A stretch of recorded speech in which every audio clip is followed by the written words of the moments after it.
તો ચાલો આપણે વિશિષ્ટ માપના ખૂણા માટે આપણે જે ત્રિકોણમિતિ આપણે જે ભણ્યા છે જેના કેટલી વસ્તુ આવે ત્રિકોણમિતિની અંદર તો કે 6 વસ્તુ કઈ કઈ sin theta cos theta tan theta, cosec theta, sec theta, cot theta. બરોબર તો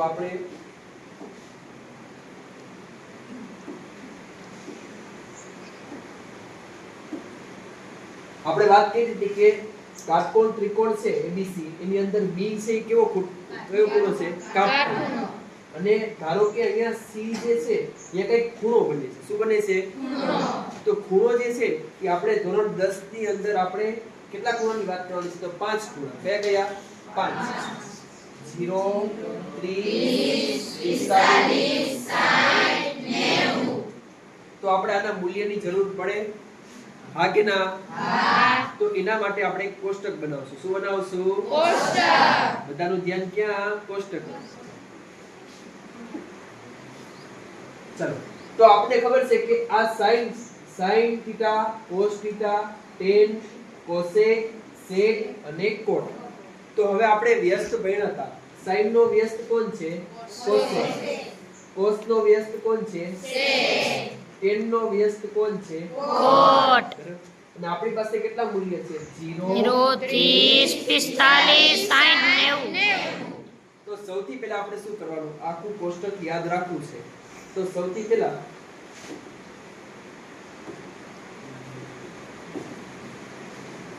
આપણે યાદ રાખવા માટે ઉપર બધાની ઉપર લખી નાખવાનું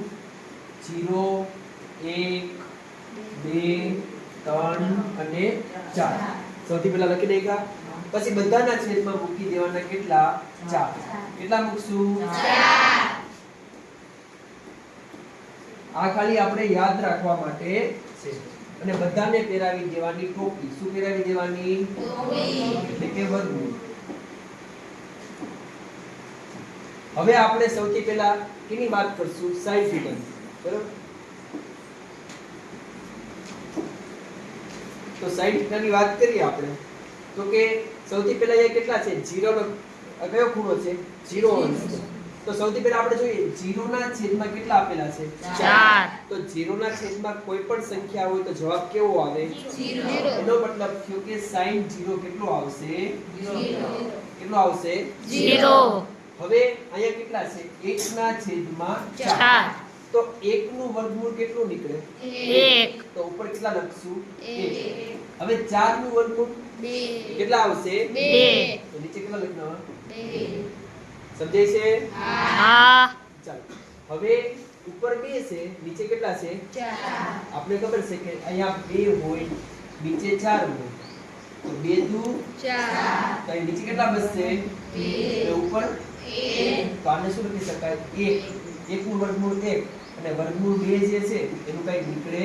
નહીં તો એને એમને લખવાનું સમજાય છે ચાલો હવે ઉપર કેટલા છે તો 3 નું વર્ગમૂળ નીકળે ના નીકળે તો આપણે શું કરવાનું ખાલી વર્ગમૂળમાં 3 અને 4 કેનું છે 2 તો નીચે કેટલા લખી નાખવાના 2 હવે જોજો ઉપર પણ 4 છે અને નીચે પણ 4 છે 4 4 તો કેટલા આવશે 1 કેટલા આવે 1. અને 1 નું વર્ગમૂળ 1 એટલી ખબર પડી ભાઈ ચાલો હવે આ sin ની વાત થઈ ગઈ પૂરી હવે જો sin આપણે આ જે લખેલું છે એ ખાલી આપણે યાદ રાખવા માટે હવે sin નું કામ થઈ ગયું પૂરું હવે કેની વાર ગઈ cos ની વાર તો cos થીટા જે છે એને આપણે કેવી રીતે યાદ રાખશું તો કે જોજો જેવી રીતે sin થીટા છે 0 1 ના છેદમાં 2 1 ના છેદમાં વર્ગમૂળમાં 2 વર્ગમૂળ 3 ના છેદમાં 2 અને 1 છે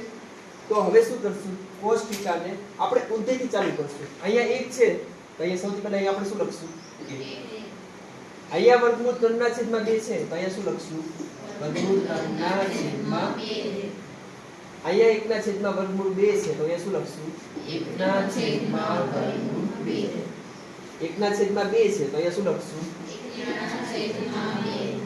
અને અહીંયા 0 છે તો અહીંયા શું લખી લખશું 0 સમજાણું હા. આનાથી sin થીટા થી આખે આખું વિરુદ્ધમાં લખવાનું બરાબર હવે આપણે ખબર છે કે આ જે tan થીટા છે ને ઈ sin ના છેદમાં cos tan થીટા છે આપણે તેને આપણે કેમ લખી શકાય તો કે sin થીટા ના છેદમાં cos થીટા કેમ લખી શકાય sin થીટા ના છેદમાં cos થીટા એટલે કે આના છેદમાં આપણે આ લખશું તો આપણે શું મળશે tan થીટા સમજાય છે ચાલો 2 મિનિટ પૂરા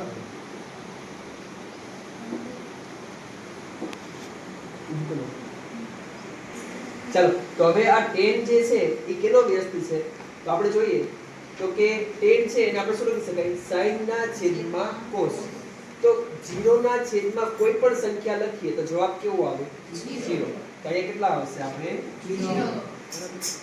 હવે આના છેદમાં આ લખવાનું છે તો અહીંયા જો બે ના છેદ કેવા છે સરખા તો એ છેદ ઉડી જશે તો ઉપર કેટલા બચ્યા 1 અને નીચે કેટલા બચ્યા વર્ગમૂળમાં 3 ખબર પડી હા ચાલો ઉપર કેટલા છે 1 ના છેદમાં વર્ગમૂળ 2 નીચે કેટલા છે 1 ના છેદમાં વર્ગમૂળ 2 એ બે શું થશે ઉડી જશે તો શું બચ્યું ખાલી 0 કેટલા આવે 1 કેટલા આવે બેટા 1 અહીંયા વર્ગમૂળ 3 ના છેદમાં 2 છે અને અહીંયા કેટલા છે 1 ના છેદમાં 2 તો 2 તો ઉડી જશે તો ખાલી શું બચશે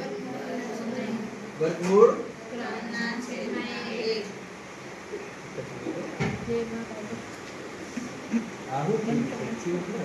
1 ના છેદમાં કેટલા છે આપણે sin ના છેદમાં cos તો વર્ગમૂળ 2 કેવા જશે ઉડી જશે તો શું બચશે 1 ચાલો અહીંયા જેમ બધા વર્ગમૂળ 3 ના છેદમાં 2 છે અહીંયા 1 ના છેદમાં 2 બે ના છેદ સરખા છે 2 ઉડી જશે ઉપર શું બચ્યું વર્ગમૂળમાં 3 હવે 1 ના છેદમાં કેટલા છે 0 તો 1 ના છેદમાં 0 કરીએ તો ઈ જે પદ જે છે ને એને કહેવાય અવ્યાખ્યાયિત છે કેવું કહેવાય શું કામ તો કે આપણે કેલ્ક્યુલેટર ની અંદર 1 ના છેદમાં 0 કરશું ને તો શું આવશે એરર આવી જશે શું આવી જશે તો એવું શક્ય જ નથી કે 1 ના છેદમાં 0 થાય આટલી ખબર પડી હા ચલો હવે કેની વારી આવી ચલો કોસેક કેનો વ્યસ્ત છે સાઈન નો વ્યસ્ત બરાબર ચાલો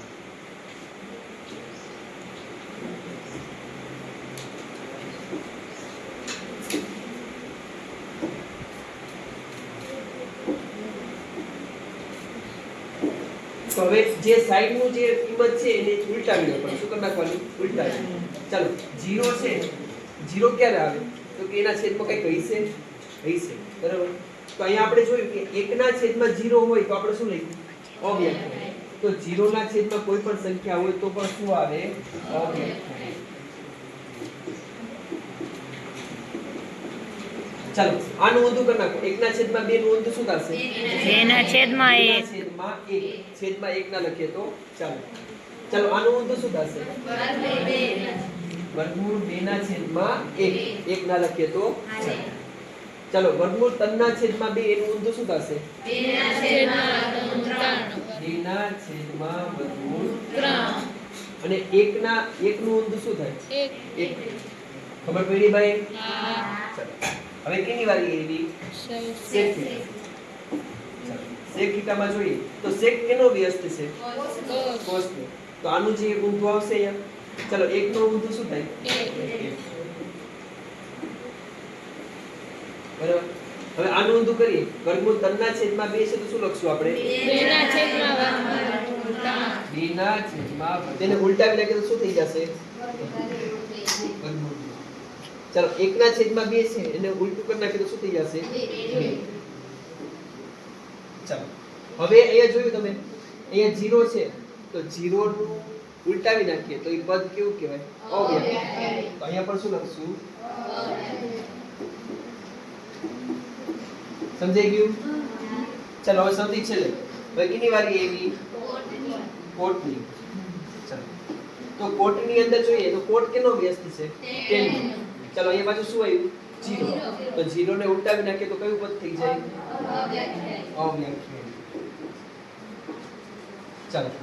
હવે આને ઉલટાવી નાખો તો શું થશે વર્ગમૂળમાં 3. આને ઉલટાવી નાખું તો શું થઈ જશે?